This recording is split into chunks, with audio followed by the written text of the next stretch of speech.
beloved Boss Mike Cervera.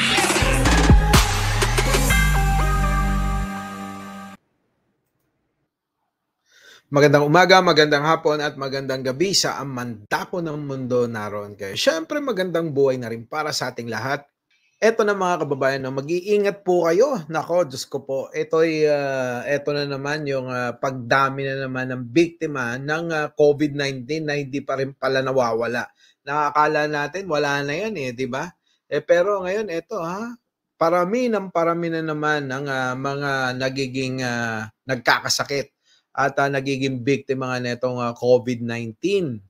Mga kababayan, mag-iingat kayo. Abay, ingatan niyo yung sarili niyo. Hindi pa tayo nakakaahon sa dulot ng pandemic na yan. At ngayon, ito na naman. Napakahirap po magkasakit. Kung napapansin ninyo, marami ngayon sa mga kababayan natin, yung mga tinatamaan ngayon ng ubot sipon na hindi mo alam no? Ang tagal mawala. Ako rin tinamaan ako niyan yung ubot sipon. Ang tagal mawala, yung plema. Maging yung pagbe-vape nga natin, tinigil na nga natin dahil baka nga doon. Pero hindi, ganun pa rin talaga. Kaya iingatan nyo po yung sarili ninyo. Ngayon, ano ba ang ng pamalaan dito? Kung ano ang dapat nating gawin, ganun din naman lagi, maghugas ng kamay, 'di ba? Panatilihing malinis ang kapaligiran, panatilihing nakatakip o naka-face mask kayo kung kayo ay may ubot sipon. Hangga't maaari, wag ko kayong pupunta sa mga siksikan na lugar, 'di ba? Magpapasko pa naman. Kailangan ninyong mag-shopping, kailangan nyong mamalengke, kailangan nyong mamili ng kung ano-anong mga pangregalo, pamigay, at syempre ng mga isusuot ninyo pagdating ng Pasko. Kaya iingatan po ninyo yung sarili nyo. Eto, pakinggan natin. Pasok! Halos okupado na ang lahat ng COVID-19 beds sa 3 ospital sa Metro Manila sa gitna ng pagtaas ng mga kaso ng COVID-19. Ayon kay Health Undersecretary Eric Tayag, kabilang na dito ang Philippine Children's Medical Center, National Kidney and Transplant Institute at Medical City. Sa gitna nito ay sinabi ni Tayag na walang mandatory o obligado ang pagsusot ng face mask sa gitna ng holiday season. Pero irerekomenda pa rin ng kagawaran ang pagsusot ng face mask, partikular sa mga nakatatanda, buntis at sa mga may comorbidity. Samantala, mga kababayan, marami pa rin kasi sa mga kababayan natin hindi pa nagpapabaksin o kaya hindi updated yung vaccine ninyo. Magpabaksin po kayo o kaya magpa-boost. Yung hindi pa nakakapagpabaksin, magpabaksin. Yung hindi pa nakakapag-booster, mag-booster na. Ako yata nakaka-4 na ako Pang-4 ko ng booster. Pero tinatalaban pa rin ako ng ubot sipon na. Yung plema makapit.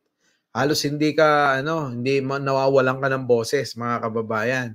So, ngayon, yun naman talaga yung yun naman talaga yung lagi nating ginagawa ng panahon ng pandemic, yung pagsusot ng face mask ay mahalaga.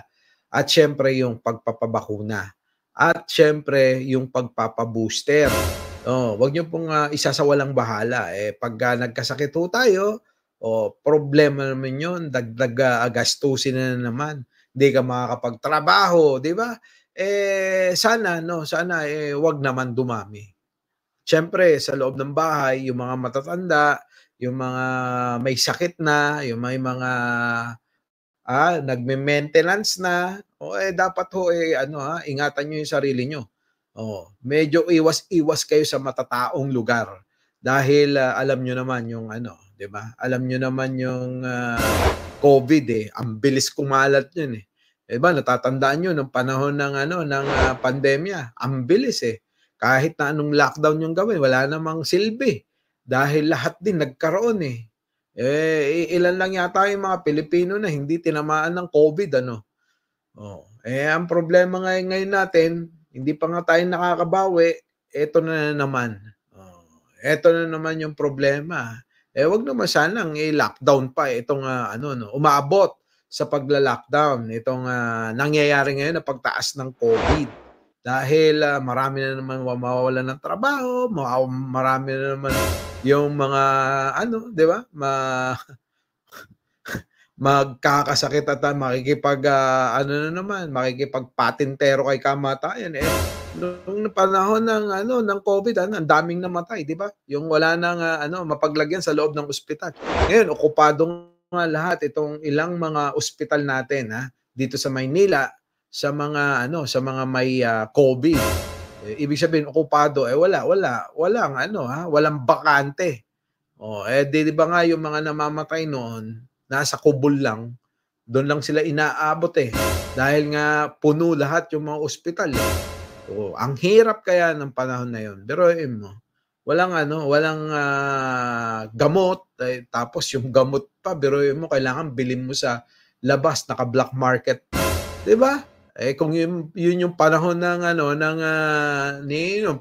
panahon ni Duterte noon, kung yun ang inuna, yung gamot, hindi yung kung ano-anong hindi naman pala kailangan, di sana hindi nagkaganon.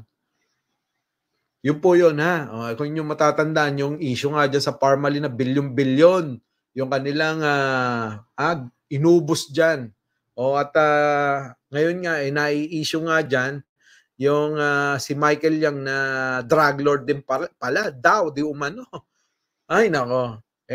Alam nyo, ang mga ganid sa kapangyarihan, ganid sa pera, wala na tayong magagawa dyan. Ganyan talaga. Ang gagaling magtago, no?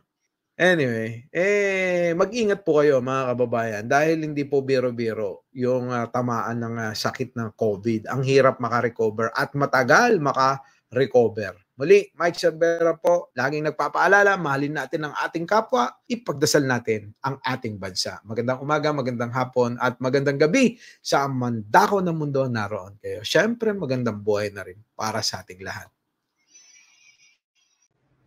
Our beloved Boss Mike,